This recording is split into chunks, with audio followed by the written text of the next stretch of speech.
Hello दोस्तों, नमस्कार। आप सभी का मेरे इस यूट्यूब चैनल एनहांस विद वंदना में हार्दिक स्वागत है। सूजस ई बुलेटिन की अगली कड़ी में हम 27 अक्टूबर 2025 की न्यूज़ को आज कवर करने वाले हैं। पहली न्यूज़ जो आपके सामने है वो है जल जीवन मिशन से रिलेटेड एक न्यूज़ का आर्टिकल है। जल जीवन मिशन से साकार हो रहा हर घर जल नल से जल का सपना। 7,500 गाँव लाभान्वित हो चुके हैं। तो एक तो आप ये जो कितने गांव लाभान्वित हो चुके हैं ये वाला डेटा याद रखिएगा। 7,500 गांव इससे लाभान्वित हो चुके हैं। इसके अलावा 13 लाख से अधिक घरों तक स्वच्छ पेयजल भी पहुंच चुका है। देखिए, जल जीवन मिशन एक केंद्र सरकार एवं राज्य सरकार की संयुक्त परियोजना थी। केंद्र सरकार एवं राज्य सरकार की संयुक्त परियोजना की भागीदारी से संचालित यह योजना राजस्थान में औसतन कम बारिश और गिरते भूजल स्तर को देखते हुए प्रदेशवासियों के लिए वरदान साबित हो रही है। जिन इलाकों में औसत से कम बारिश होती थी और भूमि का जो भौम जल स्तर है वो गिर रहा था, उनके लिए यह एक वरदान साबित हो रही है। 2019 में देश के ग्रामीण क्षेत्रों के लिए इसे लागू किया गया था। वर्ष 2019 में देश के ग्रामीण क्षेत्रों में नल से जल पहुंचाने के उद्देश्य से यह परियोजना प्रारंभ की गई थी। इसके अलावा नेक्स्ट इसके अंदर कुछ इंपॉर्टेंट न्यूज़ इधर दे रखी है, कुछ फैक्ट है जो आपको याद करने हैं। प्रदेश में जल जीवन मिशन के तहत 11,347 योजनाएं स्वीकृत की गई। ये डेटा आपसे पूछा जा सकता है कि कितनी योजनाएं स्वीकृत की गई थी JJM मिशन के तहत। तो 11,347 थी। फिर इनमें से 188 वृहद परियोजनाएं हैं और 11,159 अन्य योजनाएं हैं। वृहद योजनाएं यानी जो बड़े लेवल पे काम करेंगे 188 योजनाओं में, और 11,159 जो है वो अन्य योजनाएं हैं जिनमें लघु और आपकी मध्यम योजनाएं भी आ जाएंगी। इन दोनों का आप टोटल करेंगे तो आपके पास में जो टोटल आएगा वो आएगा 11,347 योजनाएं। तो आप याद रखें, जल जीवन मिशन के तहत राजस्थान में कितनी योजनाएं स्वीकृत की गई थी? तो 11,347। इनमें से वृहद कितनी है? इनमें से वृहद है 188। और इनमें से अन्य कौन सी है? तो वो है 11,159। इन दोनों का टोटल हो जाएगा 11,347। ओके, आई होप आपको ये फैक्ट याद हुआ होगा। अभी वर्तमान में जल जीवन मिशन का कार्यकाल जब प्रारंभ में इस योजना को लागू किया गया तभी 2019 में इसे लागू किया गया था, और वर्तमान में 2025 में इसका कार्यकाल समाप्त होने वाला था। 2025 में इसका कार्यकाल समाप्त होने वाला था, लेकिन राज्य सरकार ने इस योजना की प्रगति को देखते हुए और इसके जो लक्ष्य है उनको पूर्ण रूप से प्राप्त करने के लिए इसका कार्यकाल 2028 तक बढ़ा दिया है। 2028 तक जल जीवन मिशन योजना पर कार्य किया जाएगा। तो जल जीवन मिशन से संबंधित आपको ये आर्टिकल कवर हुआ होगा। नेक्स्ट अपन न्यूज़ पे चलते हैं। हाल ही में केंद्र सरकार की तरफ से एक डॉकेट आया था कि compliance reduction and deregulation docket की पालना में राज्य सरकार को कुछ संशोधन करने थे। तो राज्य सरकार ने राजस्थान दुकान एवं वाणिज्य संशोधन अध्यादेश, राजस्थान की जो दुकान और जो वाणिज्य संस्थान है उनके लिए क्या एडवाइजरी जारी हुई है, क्या नए संशोधन आए हैं, इससे रिलेटेड एक अध्यादेश का अनुमोदन किया गया है। तो आइए देखते हैं इसके क्या महत्वपूर्ण प्रावधान है। पहला, व्यापारिक जो गतिविधियां हैं उनको बढ़ावा मिलेगा, श्रमिकों का कल्याण सुनिश्चित होगा। राज्य सरकार कोई योजना, कोई अधिनियम, अभियान लाती है तो उनका उद्देश्य बहुत व्यापक होता है। श्रमिकों का कल्याण सुनिश्चित करना है और व्यापारिक गतिविधियां बढ़ानी है, जिससे कि राजस्थान की GDP ग्रोथ अच्छी रहे और राष्ट्रीय स्तर पर हम अच्छा प्रयास करें। तो देखिए क्या है इसमें ऐसा। तो देखिए, व्यापारिक गतिविधियों को बढ़ावा देने के साथ ही श्रमिकों के कल्याण और उनकी सुरक्षा के लिए प्रतिबद्ध होकर कार्य कर रही है। इसी क्रम में मुख्यमंत्री ने राजस्थान दुकान एवं वाणिज्य संस्थान अध्यादेश, राजस्थान दुकान एवं वाणिज्य संस्थान अध्यादेश 2025 का अनुमोदन किया है। अध्यादेश में ये प्रस्तावित संशोधन के अनुसार कम उम्र के बच्चों को दुकानों और वाणिज्यिक संस्थाओं में नियोजित नहीं किया जाएगा। अर्थात जो छोटी उम्र के बच्चे हैं उन्हें किसी भी प्रकार की दुकान और जो वाणिज्य संस्थान है उनमें नियोजन नहीं किया जाएगा। अब इसके अंदर उम्र से संबंधित कुछ प्रावधान किए गए हैं। तो देखिए, पहले जो प्रशिक्षु थे पहले जो प्रशिक्षु की जो न्यूनतम उम्र है अब 12 वर्ष के स्थान पर 14 वर्ष अनिवार्य की गई है। इस आंकड़े को आप देखिए, पहले जो ट्रेनी होते थे, जो प्रशिक्षु होते थे उनकी उम्र थी 12 वर्ष की। 12 वर्ष का जो बच्चा है वो दुकानों और वाणिज्यिक संस्थानों पर जाकर के काम सीख सकता है। काम सीखने की मनाही नहीं थी और 14 वर्ष से वो काम कर सकता है, ऐसा कुछ पहले प्रावधान था, जिसे अब बदल दिया गया है, इसमें संशोधन कर दिया गया है। अब जो प्रशिक्षु वाली उम्र है उसे 12 के स्थान पर 14 वर्ष कर दिया गया है। अर्थात अब यदि कोई बच्चा किसी कार्यस्थल पर, किसी वाणिज्यिक दुकान पर या फिर किसी संस्थान में कार्य करना चाहता है, एज ए प्रशिक्षु काम करना चाहता है, तो वह 14 वर्ष की आयु प्राप्त कर चुका होना चाहिए। इसके अलावा नया प्रावधान है कि रात्रि के समय में 14 से 18 साल की उम्र किशोर कार्य भी नहीं कर पाएंगे। पहले यह सीमा 12 से 15 वर्ष नियत थी। पहले जो प्रावधान था वह यह था कि 12 से 15 साल का बच्चा अर्थात जो किशोर है वो रात्रि में काम नहीं कर सकता था। रात्रि में जो काम करेंगे वो 16 साल से ही शुरू होंगे। 12 से 15 वर्ष का बच्चा रात को काम नहीं कर सकता था। लेकिन वर्तमान में जो नियम आया है उसके तहत अभी जो नियम है उसमें 14 से 18 साल का बच्चा रात को काम नहीं करेगा। अब यदि रात्रि में किसी वाणिज्यिक संस्थान या दुकान पर कार्य करना है तो 18 वर्ष से उसकी उम्र अधिक होनी चाहिए, तो ही वह रात को कार्य कर सकता है। नेक्स्ट, इस संशोधन से क्या फ़ायदा होगा? इस संशोधन से बच्चों को स्वास्थ्य, पोषण और शिक्षा के उचित अवसर मिल सकेंगे। जैसा कि हमारे संविधान में वर्णित है, हमारे जो मूल कर्तव्य, मौलिक अधिकार, नीति निर्देशक तत्वों में वर्णित है कि सभी को शिक्षा, स्वास्थ्य, पोषण के उचित अवसर मिलने चाहिए। तो उसी को ध्यान में रखते हुए राजस्थान सरकार ने ये प्रयास किया है। नेक्स्ट, इस प्रकार अध्यादेश में श्रमिकों की दैनिक कार्य करने की जो अधिकतम सीमा है वह 9 घंटे के स्थान पर 10 घंटे नियत की गई है। पहले श्रमिक एक दिन में 9 घंटे अधिकतम काम कर सकते थे, लेकिन सरकार ने इनके लिए एक प्रावधान किया है। 9 घंटे के स्थान पर अब ये 10 घंटे तक कार्य कर सकते हैं। एक दिन में अधिकतम 10 घंटे श्रमिक कार्य कर सकते हैं। अब आप पूछेंगे इससे क्या फ़ायदा होगा? इससे 2 फायदे होंगे। एक तो व्यापारिक गतिविधियां बढ़ने लग जाएंगी और दूसरा श्रमिकों का वेतन बढ़ जाएगा, क्योंकि वो अधिक कार्य करेंगे तो उनके लिए अधिक वेतन सुनिश्चित किया जाएगा। दूसरा क्या प्रावधान है? ओवरटाइम करने की अधिकतम सीमा को भी 3 महीनों में 144 घंटों तक बढ़ाया गया है। जो ओवरटाइम करते थे, अपने टाइम से ज़्यादा काम करते थे श्रमिक, उसकी जो मैक्सिमम लिमिट थी 3 महीने की, उसको भी 144 घंटे बढ़ा दिया गया है। इससे क्या फ़ायदे होंगे? तो देखिए इसके फ़ायदे। इससे दुकानों और जो व्यापारिक संस्थानों की कार्य क्षमता है उसके साथ साथ उत्पादकता में वृद्धि होगी। यदि ओवरटाइम काम करेंगे तो कार्य क्षमता भी बढ़ेगी और दूसरा उत्पादकता में भी वृद्धि होगी। इससे दुकानों और जो व्यापारिक संस्थान है उनकी कार्य क्षमता तो बढ़ेगी ही, साथ में प्रोडक्टिविटी भी इंक्रीज होगी। नेक्स्ट, जो प्रचलित राजस्थान दुकान एवं वाणिज्य संस्थान अधिनियम 1958 चल रहा था, जिसमें 2025 में संशोधन के लिए अनुमोदन हुआ है।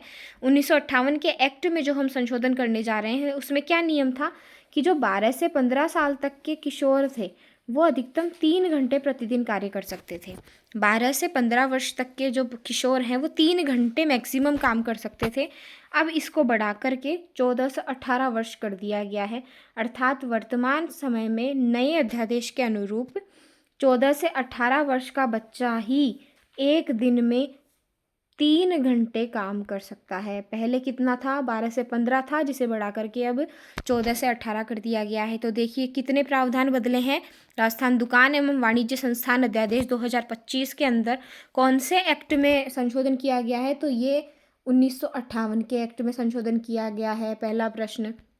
दूसरा प्रश्न आपसे पूछा जाएगा कि इसके अंदर क्या प्रावधान है? तो एक तो इसके अंदर जो प्रशिक्षु की न्यूनतम उम्र थी, प्रशिक्षु पहले 12 वर्ष का बच्चा बनता था, अभी वो 14 वर्ष का बच्चा प्रशिक्षु के तौर पे काम करेगा। दूसरी जो है वो यह है कि जो पहले 12 से 15 वर्ष का बच्चा रात्रि में काम नहीं करता था, रात्रि में कार्य नहीं करता था, इसे बढ़ा करके अब कितना कर दिया है? 14 से 18 वर्ष कर दिया गया है।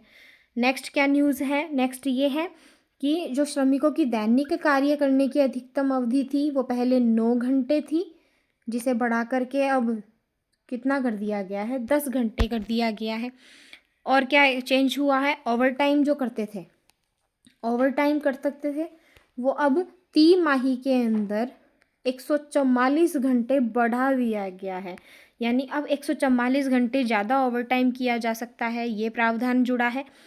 पहले क्या था, 1958 के एक्ट में 12 से जो 15 साल के बच्चे थे, 12 से 15 साल के बच्चे 3 घंटे काम कर सकते थे एक दिन में।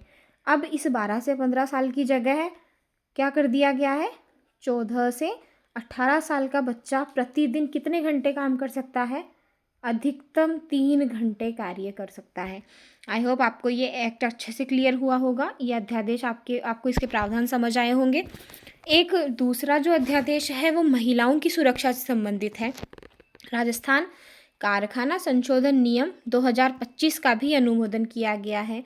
कारखानों में महिलाओं की स्थिति को लेकर के, कि महिलाओं को किस तरह से सुरक्षित फील करवाया जाए, किस तरह से उनकी प्रोडक्टिविटी बढ़ाई जाए, महिलाओं को किस तरह से इंडल्ज किया जाए कि वो कारखानों में भी काम कर सके, ताकि देश की जीडीपी में बहुत योगदान हो। जो 50% पॉपुलेशन है महिलाओं की, वो केवल और केवल अपने आप को सीमित क्षेत्रों में ही ना लेकर जाएं, वह डाइवर्स होकर के अलग अलग तरीके से अपने कार्यों को कर सके। तो देखिए, मुख्यमंत्री श्री शर्मा ने राजस्थान कारखाना संशोधन नियम 2025 का भी अनुमोदन किया है। इसके तहत विशिष्ट प्रकृति के कारखानों में महिलाओं के नियोजन को स्वीकृति प्रदान की गई है। साथ ही इनमें कार्यस्थल पर महिलाओं की सुरक्षा और निजता के अधिकार के संबंध में विशेष प्रावधान भी जोड़े गए हैं। नए नियमों के अनुसार क्या है कि नए नियमों के अनुसार कारखाना स्थल पर गर्भवती और धात्री महिलाओं के अतिरिक्त अन्य महिलाएं कार्य कर सकेंगी, लेकिन नियोक्ता जो एम्प्लॉयर है, जो जॉब दे रहा है, उसको महिलाओं के लिए क्या क्या विकसित करना पड़ेगा, श्वसन तंत्र सुरक्षा रखनी पड़ेगी, फेस शील्ड रखना पड़ेगा, हीट शील्ड रखना पड़ेगा, मास्क रखने पड़ेंगे, ग्लव्स रखने पड़ेंगे आदि। जो व्यक्तिगत सुरक्षा उपकरण है, जो पर्सनल सेफ्टी इक्विपमेंट्स है, उनको मैनेज करना होगा, तभी महिलाओं को आप नियोजन दें। दूसरा क्या काम है, कार्यस्थल पर वायु गुणवत्ता के सभी श्रमिकों को सुरक्षा प्रशिक्षण भी सुनिश्चित किया जाए कि एयर क्वालिटी को हम किस तरह से बढ़ाएं। कारखानों में क्योंकि बहुत वायु प्रदूषण होता है, तो उस वायु गुणवत्ता को मद्देनज़र रखते हुए उनको सेफ्टी ट्रेनिंग भी प्रोवाइड करवाई जाएगी। ये सब काम क्यों किए गए हैं, क्यों इन दोनों जो अधिनियम है उनके अंदर क्यों संशोधन किया गया है, क्योंकि भारत सरकार से प्राप्त compliance reduction and deregulation docket एक जारी हुआ था, उसकी पालना में राज्य सरकार ने उपरोक्त संशोधन किए हैं। इसके तहत प्रमुख रूप से श्रमिकों के कार्य करने की जो सीमा है उसको बढ़ाया गया है, और महिला श्रमिकों की खतरनाक प्रकृति के कार्यों में जो प्रतिबंध थे उनको समाप्त किया गया है। नेक्स्ट जो एक्ट है वो देखते हैं। नेक्स्ट क्या है सूचना, ये देखिए, अभी जो वर्तमान में चुनावों का जो दौर जारी है, इसी को लेकर के जो निर्वाचन आयोग है उन्होंने प्रत्येक राज्य में SIR कराने के लिए कहा है। SIR means special investigation review, special investigation review. देखिए क्या है SIR, विशेष गहन पुनरीक्षण कार्यक्रम। विशेष गहन पुनरीक्षण करो, किसका करो, तो आपकी जो मतदाता सूची है जो कि काफ़ी लंबे समय से बनी हुई है, उसको आप रिव्यू करो, उसके अंदर काट छाट करो कि जिसकी मृत्यु हुई है उसके नाम हटाइए, कोई बच्चा पैदा हुआ है वो अब 18 वर्ष का हो चुका है तो उसका नाम आप जोड़िए। अंतिम मतदाता जो बनेंगे उनकी एक सूची तैयार करनी है। इसके लिए एक भारत निर्वाचन आयोग ने कार्यक्रम चलाया है, विशेष गहन पुनरीक्षण कार्यक्रम, जिसका ये फेज 2 है। फेज 2 में 12 राज्यों के अंदर ये शुरू होना है, जिसमें 12 राज्यों में राजस्थान का भी नाम शामिल है। तो राजस्थान में भी SIR कार्यक्रम शुरू होगा। अब ये कब से कब तक चलेगा, तो ये चलेगा 28 अक्टूबर से 7 फरवरी तक। यानी 7 फरवरी 2026 को राजस्थान की अंतिम मतदाता सूची प्रॉपर रूप से तैयार हो जानी चाहिए, ताकि जब चुनाव करवाए जाएं तो राजस्थान की फाइनल जो वोटर लिस्ट है वो जारी हो सके। हमारे जो राजस्थान में वर्तमान में मुख्य निर्वाचन अधिकारी है वह कौन है, श्री नवीन महाजन। यदि आपके प्रश्न आए कि मुख्य निर्वाचन अधिकारी कौन है, तो श्री नवीन महाजन जी हैं। इन्होंने बताया कि 28 अक्टूबर से 3 नवंबर तक प्रशिक्षण एवं गणना प्रपत्र के मुद्रण का कार्य होगा। ये इसकी पूरी डेट्स दे रखी है, आप सिर्फ इतना ध्यान रखिए जो मैंने हाईलाइट किया हुआ है। नेक्स्ट, इसके लिए BLO, स्वयं सेवकों एवं जो हेल्प डेस्क कार्मिक हैं उनको पहले ट्रेनिंग दी जाएगी, फिर वो फील्ड वर्क करेंगे और अपने अपने कामों को करते हुए लास्ट में फाइनल वोटर लिस्ट जारी कर दी जाएगी। इसमें जो जिला स्तर पे प्रवक्ता होंगे वो होंगे जिला निर्वाचन अधिकारी। जिला निर्वाचन अधिकारी DEO। कमेंट बॉक्स में मुझे बताइएगा कि जिला निर्वाचन अधिकारी कौन होता है। पहला ऑप्शन है SDM, दूसरा ऑप्शन है कलेक्टर, तीसरा ऑप्शन है ADM, चौथा है नन ऑफ दीज। ओके, तो कमेंट्स में इसका जवाब दीजिएगा। नेक्स्ट, इसके तहत एक जो न्यूज़ दे रखी है, प्रदेश में book A call with BLO से अब तक लगभग 5000 calls. Book A call with BLO ये एक प्रोग्राम है, एक फीचर है। इस फीचर का संबंध है भारत निर्वाचन आयोग से। देखिए, भारत निर्वाचन आयोग द्वारा एकीकृत ECI, election commission of India net app website launch की गई है। ECI नेट, क्या नाम है? ECI net. किसने लॉन्च करी है? ECI ने, भारत निर्वाचन आयोग ने लॉन्च करी है। इसके अंदर एक फीचर है book A call with BLO। क्या फीचर है? Book A call with BLO, booth level officer, जो कि सामान्यतः एक शिक्षक ही होता है, एक प्राइमरी शिक्षक होता है। तो देखिए क्या है, बुक ए कॉल यानी एक कॉल बुक करो विद BLO। तो जो वोटर है, जो वोट देगा, वो अपनी किसी भी समस्या से या कुछ भी जानकारी प्राप्त करना चाहता है या किसी समस्या का समाधान चाहता है, तो वो सीधा का सीधा उस क्षेत्र के BLO से कॉल कर सकता है। उस क्षेत्र के BLO से वह वोट से संबंधित जानकारी प्राप्त कर सकता है। क्यों, किस तरह से करेगा? वो ECI नेट एप्लीकेशन पे जाएगा और book A call with BLO जो फीचर है उसके माध्यम से वो सीधा संपर्क करेगा मतदाता BLO से। तो ये एक नया नवाचार है जो भारतीय निर्वाचन आयोग ने हाल ही में किया है। तो इस तरह से आज का सूजस ई बुलेटिन कंप्लीट होता है। आई होप आपको ये समझ आया होगा। फाइनल जो रिव्यू है, जो मैं लास्ट के अंदर 2 मिनट के अंदर इसका सार देती हूँ, इसका जिस्ट बताती हूँ, वो यह है कि जल जीवन मिशन 2028 तक कार्यकाल जिसका बढ़ा दिया गया है, 2019 में शुरू किया गया था। देश के ग्रामीण क्षेत्रों में हर घर नल से जल पहुँचाना इसका प्रमुख उद्देश्य था। इसके तहत राजस्थान के 7500 गाँव लाभान्वित हो चुके हैं। 13 लाख से अधिक घरों में स्वच्छ पेयजल पहुंच चुका है। ये आंकड़े याद करना आज के समय में ज़्यादा ज़रूरी हो गया है, क्योंकि करंट अफेयर्स के अंदर ऐसी ही न्यूज़ पूछी जा रही है जो कि ऑथेंटिक सोर्सेज से उठाई गई हो और हम अभ्यर्थियों को याद नहीं रहती है। लेकिन यदि हम बार बार पढ़ेंगे और उस तरीके से पढ़ेंगे, उस सोच के साथ पढ़ेंगे कि ये एग्ज़ाम में आ सकता है, तो ज़रूर हमें याद होगा। और इसके अंदर क्या है, 11,347 योजनाएं स्वीकृत की गई, जिनमें से 188 वृहद हैं और 11,159 अन्य योजनाएं हैं। नेक्स्ट जो था वो था राजस्थान दुकान एवं वाणिज्य संस्थान अध्यादेश 2025। इसका जो अनुमोदन है वो हुआ है। इसके तहत हम क्या करेंगे, कम उम्र के जो बच्चों को दुकानों और वाणिज्यिक संस्थाओं में नियोजित नहीं करेंगे। प्रशिक्षु की न्यूनतम उम्र 12 वर्ष के स्थान पर 14 वर्ष कर दी गई है और रात्रि के समय में पहले 12 से 15 वर्ष के बच्चे काम नहीं कर सकते थे, अब 14 से 18 वर्ष के बच्चे काम नहीं कर सकते हैं। दूसरा, श्रमिकों की जो दैनिक कार्य की अधिकतम जो सीमा थी वो पहले 9 घंटे थी, जिसे बढ़ाकर 10 घंटे कर दिया। ओवरटाइम करने की अधिकतम सीमा 3 महीने में 144 घंटे बढ़ा दी। प्रोडक्टिविटी बढ़ेगी, व्यापारिक गतिविधियां बढ़ेंगी। और 12 से 15 साल तक के जो किशोर है वो पहले 3 घंटे अधिकतम काम कर सकते थे, अब 12 से 15 साल के स्थान पर 14 से 18 वर्ष कर दिया गया है। राजस्थान कारखाना संशोधन जो नियम है उनमें भी संशोधन हुआ है। क्या हुआ है, महिलाओं को यदि कारखानों में आप काम दे रहे हैं, उन्हें नियोजन करवा रहे हैं, तो उनके सेफ्टी इश्यूज़ को आप ध्यान रखें। विभिन्न प्रकार के व्यक्तिगत सुरक्षा उपकरण उनको उपलब्ध करवाएं, उनको सुरक्षा की जो ट्रेनिंग है वो दी जाए।